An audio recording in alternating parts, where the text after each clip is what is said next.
Det er gået rigtig godt. Vi har arbejdet med temaet, som har været 1 mod 1. Primært fokus på den offensive del, på angriberen eller på boldholderen.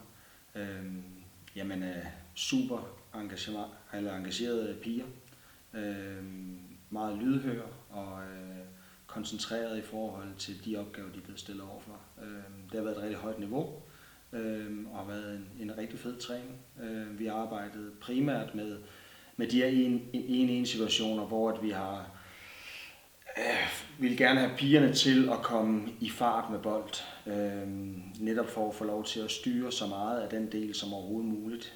Vi plejer at snakke om forsvarsspilleren, som skal kontrollere angriberen og skal dække ordentligt af, men det her med at komme i fart med bold, få en ordentlig første berøring og kunne holde farten og egentlig kunne udfordre simpelt et hurtigt fodskifte og så ellers vippe bolden og komme forbi sin modstander. Så det er sådan hvad det vi har arbejdet med her til formiddag. Hvorfor er det, du synes, det er så vigtigt, at I er gode til 1 mod 1? Det fortalte du lidt om her tidligere. Jamen primært fordi, at der er jo en masse 1-1-situationer i løbet af sådan en kamp, og der er utrolig stor fokus på det at kunne spille possession og pasningssikkert fodbold. Masser af øvelser, masser af spil, der skal sikre, at pigerne bliver dygtigere til det at flytte bolden, skabeloner og ramme hinanden de forskellige steder. Men vi skal altså også have nogle spillere, som formår at sætte modstander og blive kampafgørende. Som der også blev vist på en af videoklippene under oplægget af Jeppe, jamen så vigtigheden af at have en angriber eller en midtbane, der lige pludselig sætter 2 mand og sparker bolden ind. Vi kan også blive ved med at flytte bolden til evighed, uden at der rigtig sker noget.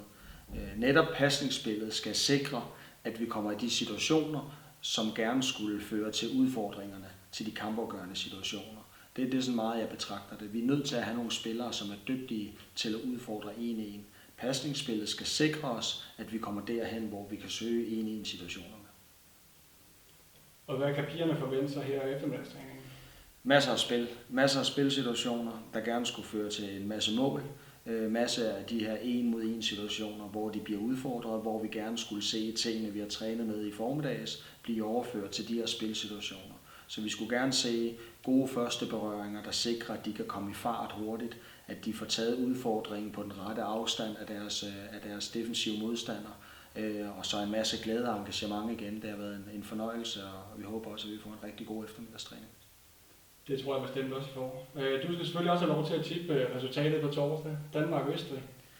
Jamen, jeg tror, at det bliver 1-1 i ordinær, og så tror jeg, at Danmark de vinder efter forlænget spilletid. God træning. Tak skal du have. Hvad synes du om det tyske på campen? Det er lidt underligt, men også ret sjovt.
heart till you're far away. See the lights on the other side. I'm going to get there and hope we will meet there. Going to get there and hope we will meet there.